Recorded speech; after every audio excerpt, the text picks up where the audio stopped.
Be a baller.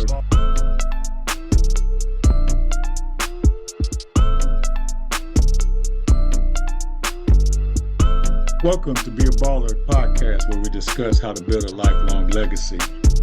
I'm your host, Coach Tim Brown. Today we'll be talking about building a legacy in business with my good friend Rick Hogan, who's general manager with Fleming Street Communications, WJUC 107.3, The Juice in Toledo, Ohio. Get all that in.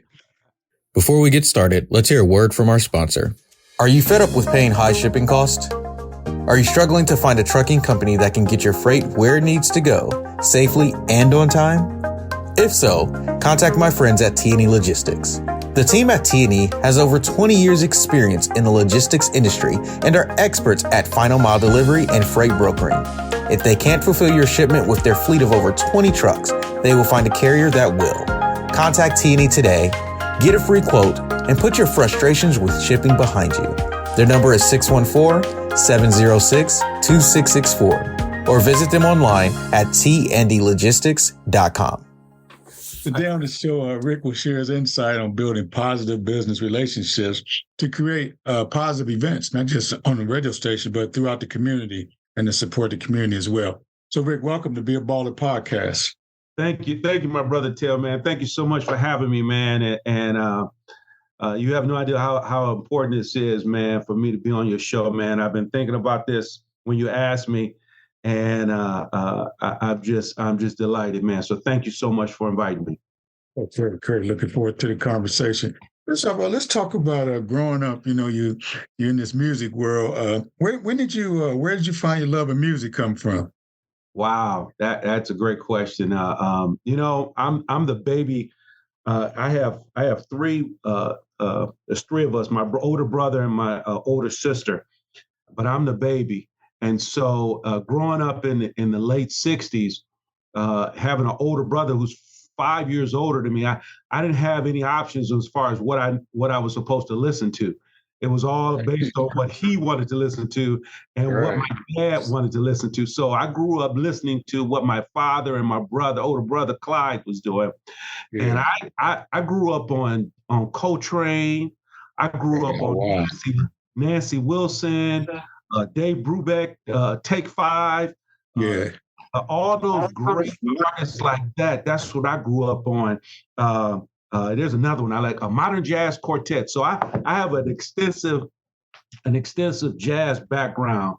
My brother, he liked Ronnie Laws and all those old nice artists. Now later on, he started listening to the Spinners and the Whispers and the Dramatics, and then maybe even closer to the mid '70s, he went through this funk stage of the Parliament. Oh yeah.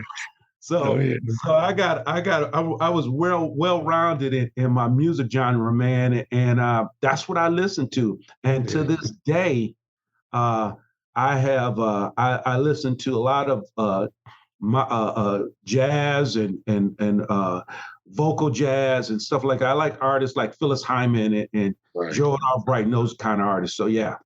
Sounds like you got it all. You know, as we were talking there, as you were sharing, I know you talk a lot about your dad. Can you talk about your relationship and some of the wisdom that you received from your dad? Wow. Yeah. He was a very strong handed person in our family, and he was about business. He was about taking care of your business, and at an early age, I had to work. I remember at 6, man, my job was to take out the garbage and dump all of the grass clippings from when he would cut the grass. That was my job, and so at an early age, he instilled that in all of us, my brother and my sister. But one of the things that I think he really instilled in is he used to tell us, do what you got to do so you can do what you want to do. Yes. And that means, put in the work, man. You gotta, if you want something, then you got to put in the work for it. And that was just the type of person he was. He very loving, but very stern. And he's just, like I said, he's 86 years old. He's my best friend right now. He's my running buddy. And Right, right. he's still dropping knowledge on me to this day at the ripe age of 86, man. Every chance he gets. Yeah, that's good stuff. That's good stuff. Yeah. You and I met on the campus of Ohio University in Athens, Ohio, in the middle of nowhere. How did a guy like you from Toledo end up at OU? Well, it was actually, and for those who don't know, I'm best friends with your brother, Ken Brown, and I think we both kind of got the same journey as far as how we got here. And mine was based on my sister. I had a sister named Lynn. Well, I have a sister named Lynn who came down to OU in '79. And so in '79, I came down for siblings weekend. Right. And had the best time Oh, yeah. my life.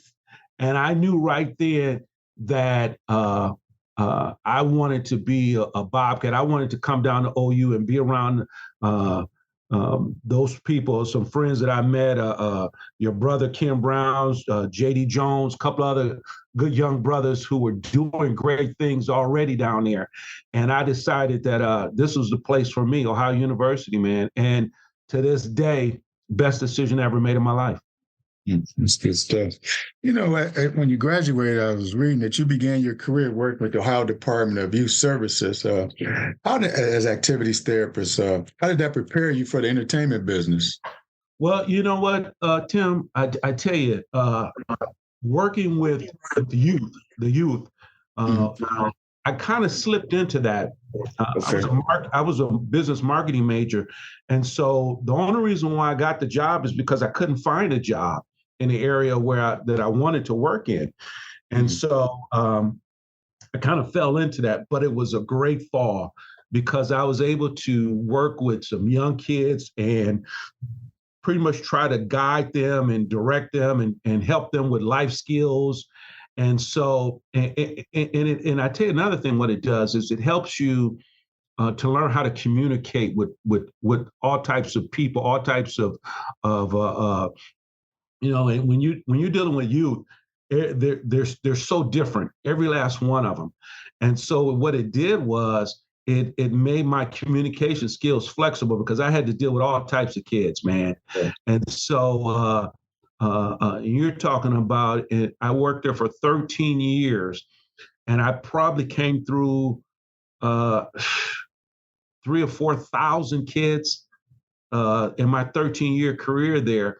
And just being able to have a conversation with those guys, with some of those youth, just kind of build my my communication skills, man, and it built confidence in me to be able to talk to people and talk to kids. So that's how it helped me as far as my next job was in sales, moving towards sales in the radio business. But I enjoyed working with those kids to this day. I catch a lot of those young kids that are now in their 30s and even 40s come up to me. Hey, Mr. Hogan, how you doing? And you really taught me some things, So I'm pretty happy about some of the things that I've done with some of those youth. So yeah, that's good stuff. All right, let's talk about the juice. Let's talk about the juice. Growing up, did you listen to the juice? Did you listen to one at a certain point? No, I didn't, because here's a great thing, Tim. There was no juice. Oh, wow. There was no juice on the. When I was a kid, there was a radio station called WKLR, and the ironic thing about it is our radio station WJUC was built from the ground up. We're the first radio station owned by African Americans who built from the ground up from the East Coast to the Midwest here. The first Black radio station to ever do it. Where we are. There are probably about 4,500 radio stations in the country, and there are probably out of those 4,500, there's only about 100 Black-owned radio stations. So we're one of 100 remaining Black-owned radio stations. And here's the crazy thing, Tim. Out of the 100, some of the Black-owned radio stations own maybe 10 or 12 or 20 of those 100, all under one roof. So it's not many of us. It's probably out of that 100, it might be 30 owners. Wow. I was reading that Mr. Welch, DJ Charlie Chuck, started the station in 1997. Can you share some of those stories he may have shared with you about those beginning years? Oh, yeah, I was actually, well, let me say this to you. I am married. I'm married to his daughter. Okay. So I was around before the station even got started, and it took him 10 years. It took him 10 years to get that radio station, for them to give him that station. He had petitioned for 10 years, going through, driving up to Washington, D.C., going in front of the FCC, petitioning to get this radio station. And then in February 28th, 1997, they awarded him the radio station. And what happened was, me and our program director and Mr. Welch, we got the engineer to come out, and they hooked up a CD player, Tim, an 8 CD player, and we just sat out there for a whole week until our engineer could come in and build us a studio. But we just fed it CDs for a whole week. There was nothing on that there was nothing on 107.3 but dead air until we came on, which is something that normally doesn't happen. So yeah, he worked hard to get that station, and I realized all of the trials and tribulations that he had to go through, and no one wants to give a Black man anything, to be honest with you, and he had to go through some things, man, to change people's minds to say he was worthy, and that he was had enough knowledge to run a radio station. And after getting a few people to back him up, they finally awarded him that radio station in February 97.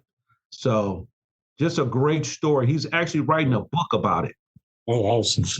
Yeah, that's awesome. I'm sure there's some great lessons in that of determination and just not giving up. You said for 10 years, just going back and forth, 10 years.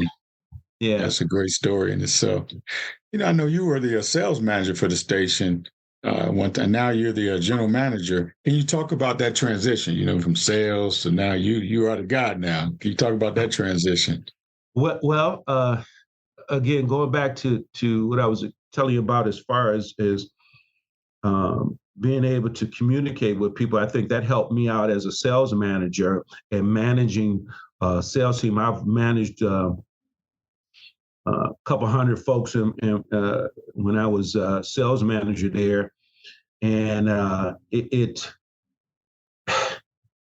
one of those things, Tim, where I think you have to be a people person, and you have to love to talk to people, and it's about relationships. And I think those are one of the things that I think that made me a pretty decent sales manager.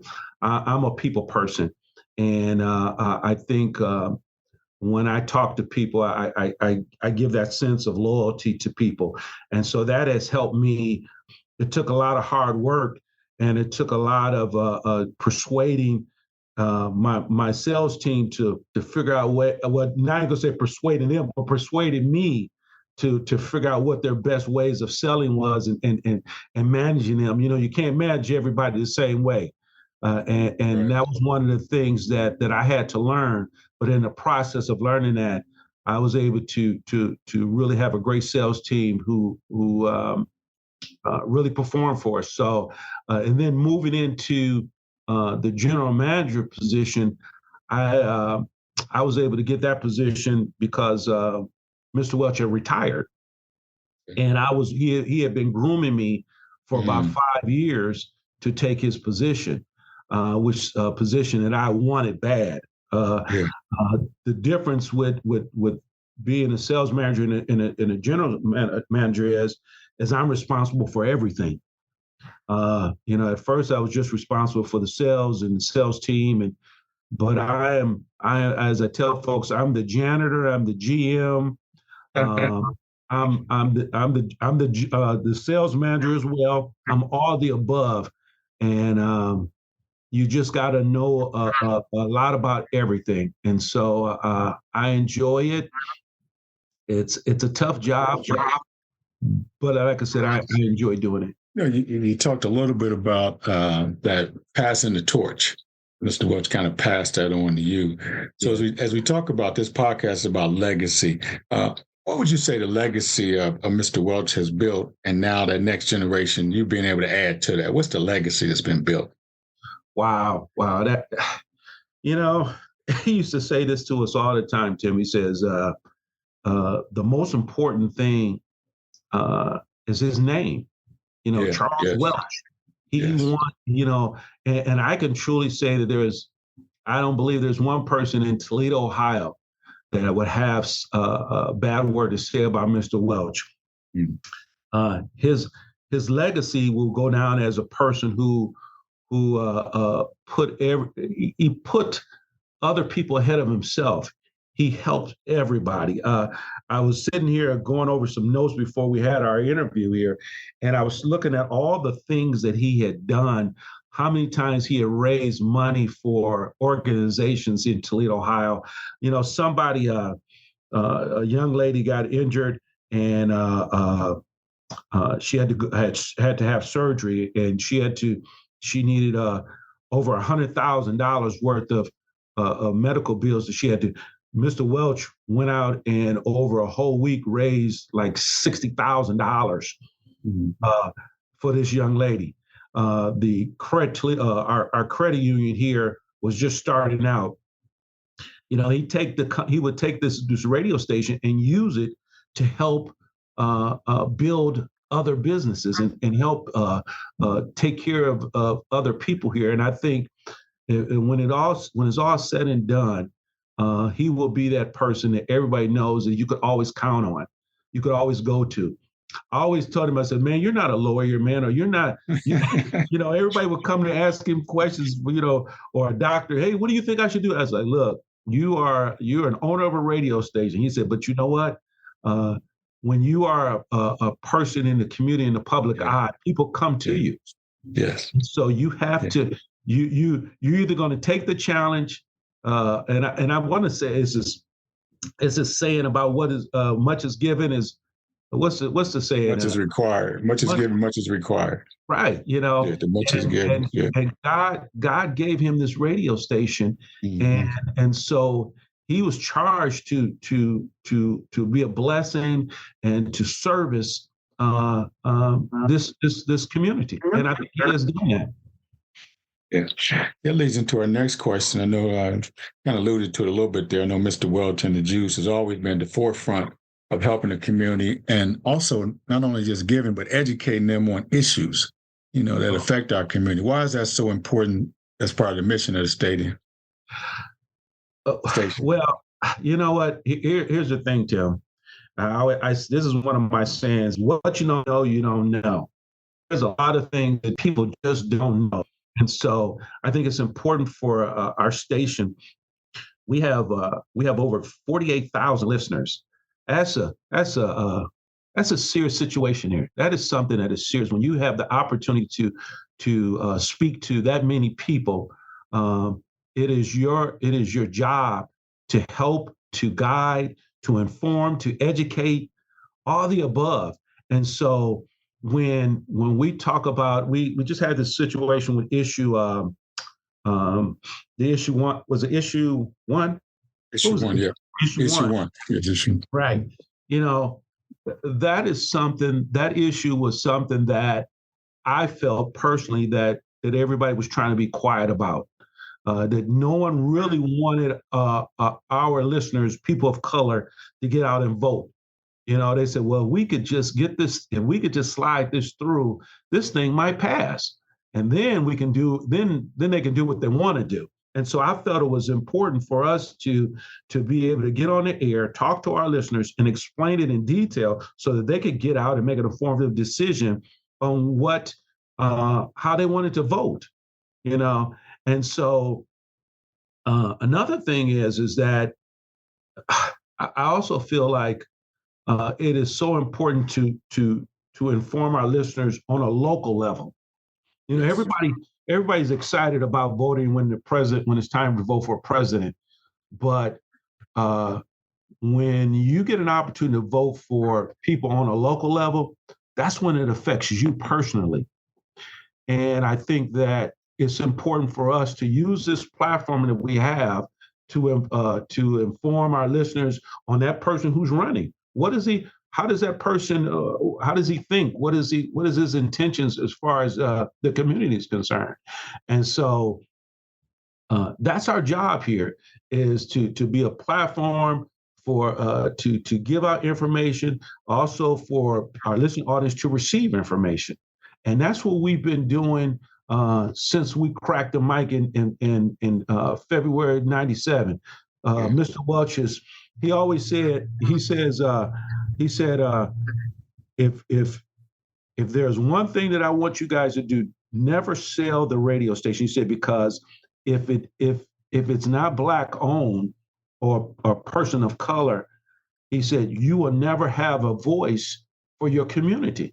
This is one thing that they just can't put their hands on. And so this is our opportunity to have a voice in which we can affect our community and be able to hear with open ears.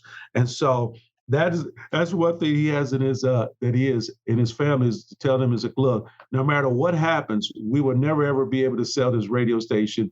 It has to stay in the family, or at least Black owned. Yes. So, but yeah, it's just important for us to use this platform, Tim, to educate our listeners, man. And again, once you know the saying of what you don't know what you don't know, but once you know, then you're responsible. Yes. You're responsible to make decisions that are hopefully that are positive. So, yeah, that's good. It's good. You know, you guys have the Juice has a reputation as a hometown station. You know, can you tell all this about some of the partnerships and some of the community projects that you guys are involved in? I know it's extensive. I was looking at it. I'm gonna let you tell the audience, you know, some of the stuff you guys have. Well, I tell you, one of the big partnerships that we have is with the organization called the African American Legacy Project. And it's basically a museum that is geared towards the people in Toledo, pretty much. And it is a museum that is an awesome museum. It what it does is it depicts all of the history of sports, some of the doctors, lawyers, you name it, that have come through Toledo. And we have been one of the African Americans Legacy Project's biggest advocates to help them try to retrieve and get as much information as they can. The second project that I'm working on right now is a project called the Dorr Street Corridor, and it is a street here in Toledo, Ohio. It's almost like, and I think every city probably has a street in their community where at one particular time it was the majority of the people who maximized that street area were people of color, almost like your we call it our Wall Street. Right. And so and this has probably happened as well. I call it urban removal, where he came in and removed all these Black-owned businesses in this particular area called Dorr Street. So what I'm doing, I'm a member of this committee who are trying to document all the Black-owned business that were there during that time between 1960 all the way up until about 1985. When this particular area, part of Toledo, was vibrant. And so I am working with community leaders and as well as the African American Legacy Project to interview individuals to tell their story of their memory of this particular street and some of the businesses that they remember, some of the people who live there. We're even documenting. So say, for instance, my dad, who's 86, we interviewed my dad. My dad has memories of when he was 5 or 6 years old and what it looked like to him. Yeah. And I might look a little different to someone else that's maybe a little old, a little younger than him. But we're interviewing individuals like that so they can tell their story. And the goal is that we will be able to document all this information so that our young folks can come in and listen and learn. You don't know where you're going unless you know where you come from. And we have to show these young folks and give, and it's almost to a point where they have to hear it and they have to see it. There's so many young entrepreneurs out there, but they still got to understand that there were a lot of Black-owned businesses in Toledo that were running, that were successful, and so that's what we're trying to do is document that, and hopefully, I don't know if this is an ongoing project that you continue to get information and document information, and it'll still be going on when I'm long gone from here. Oh yeah. So much history. Yeah. So much history, man. It's so important. And I get to the point where I just love sitting down listening to stories, man.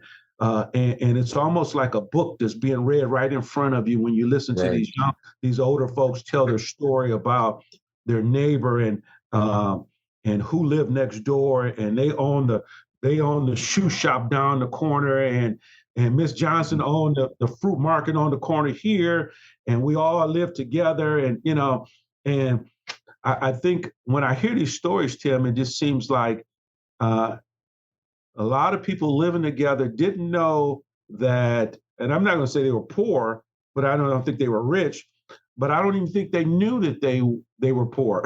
I think they were existing amongst each other. They were supporting each other. There were services in the community, and everybody that's how they lived.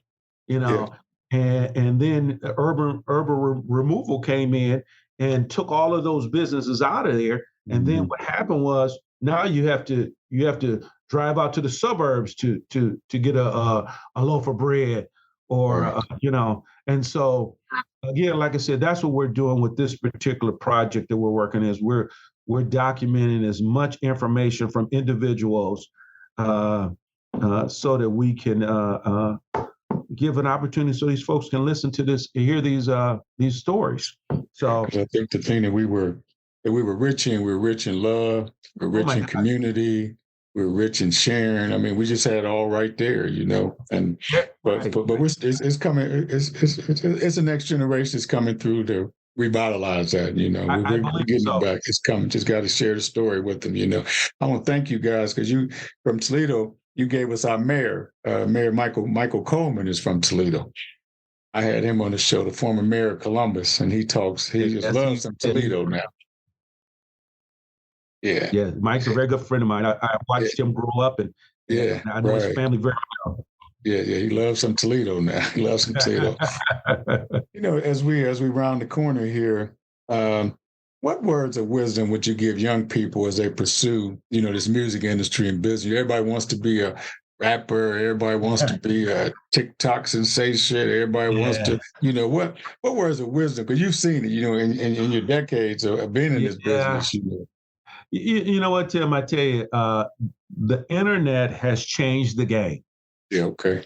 It has changed the game, and back in when we first started this company, we our main thing was just selling airtime.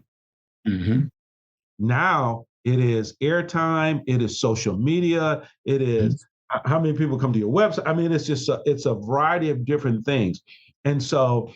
There are so many other ways for people to get their music out nowadays, other than just calling the radio station and asking them to play your music. There's so many other ways, and I think these young folks have figured it out. That you can get your music out on social media. But I will say this here: it's good that they can do that, but it still is nothing better than being able to get your music played to my 48,000 listeners. All right now. I mean, everybody, you have and it's not as easy as it used to be, because now you have syndicated shows. So that means that you can't, if Steve Harvey is in Cleveland, you can't just call Steve Harvey in Cleveland or stop by the station in Cleveland. Right. Steve. I see. Right. Right. So, and the chances of you getting a hold of Steve to try to get your music played is little to none. Mm-hmm. But in Toledo, right now, you could drop your CD off here in Toledo, and I can give it to my music director and myself, and we can listen to your music and determine whether or not we want to play it or not, whether or not it's radio ready to play. Right.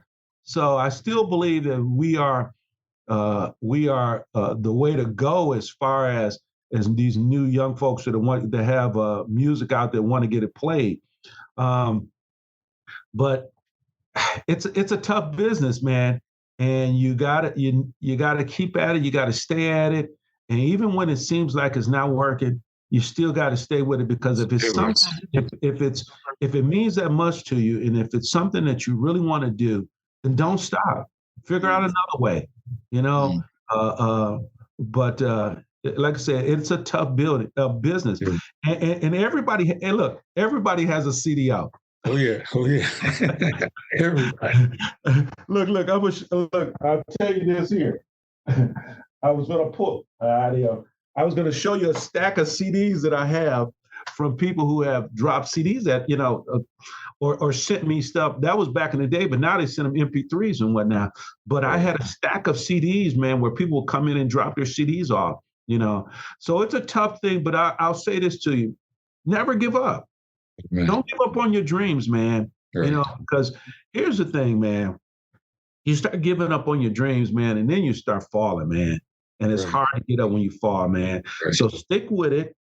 Never give up, man. And something will happen. God will open up doors for you, man. It might not even be. I'll give you an example. It's a young lady who she wanted to be an artist, perform and everything, and she's just having a hard time.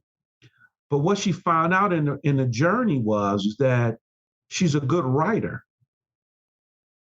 And so she can write music. So she's got in the process of going through of trying to get her own stuff out there to sing. She's got some artists who want to come and buy her music. Oh, yeah. So, you just never know what God has plans for you, what the plans are for you. You just gotta stick with what you believe, and then He'll make a way for you somehow. That's good. That's good talk. Well, this brings us to the end of this episode. I've really been enjoying this conversation. I was thinking, I was kind of chuckling when you're talking about all those CDs people had dropped to you. You guys come a mighty long way from that parking lot, sitting out in that parking lot, Ooh, man. Tracks out. Okay. You done came a mighty long way, brother, from that parking lot. Yes. Look at you now. That's a true testament in the wisdom that you're sharing. It took, like you say, your father-in-law 10 years of going back and forth to D.C., because he believed in. I have this thing I call the MVP. And MVP stands for not most valuable player, but my vision plan. Because if it's your vision, it's going to happen. You just got to you can't give up on it. You got to keep plugging away. So I want to thank you for joining me for this enlightening conversation about your experience, sharing your experience in business, and most importantly, your heart you guys have for the community. And specifically the Black community of Toledo, African-American community, and being that one thing they can count. They can turn on, they can do nothing else. They can turn on the juice, and get something every day. So I appreciate that. So I want to thank the audience for joining us for this enlightening and informative discussion on building a legacy in business. Hope this episode was beneficial to you. And as always, thanks for listening to Be a Baller podcast. Thanks, Rick. Appreciate your time. If you enjoy our show, please share this podcast with your family and friends. Be a Baller podcast is available on all major podcast stations. Be sure to come back next week as we continue to discuss on how to build a lifelong legacy. Until then, don't forget to be a baller. This podcast was created by Coach Tim Brown. It was edited by Teron Howell and produced and recorded by the video production class of Worthington Christian High School.